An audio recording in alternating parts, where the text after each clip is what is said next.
In order to meet minimum property requirements, the property being purchased must meet local zoning and planning ordinances.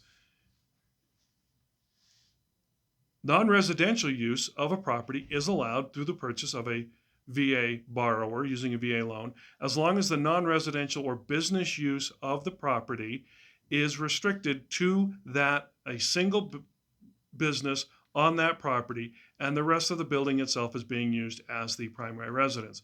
For example, if there's a private office for someone who works from home, or as I've shown some homes that have salons in the basement for someone who does hair care, that is allowed as long as there's a single business, and the business value cannot be considered as part of the value of the property. So it's just going to be valued as if it were a residential property.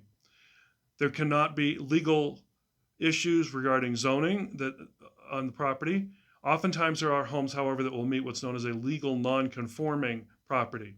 In other words, the legal definition of what the property can be used for has changed over time, but since the property already existed, it's allowed to continue to be used in its current manner.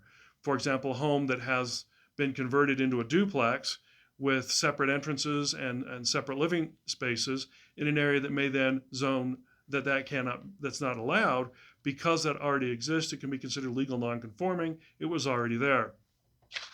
In other words, just make sure that the home meets local building codes. Is it up to code? Is it safely built? And are there any concerns about what it's being zoned for and for the appropriate use of the property? This can be taken care of most frequently during the due diligence period prior to any type of appraisal being done, in order to make sure that does not become a concern on the appraisal.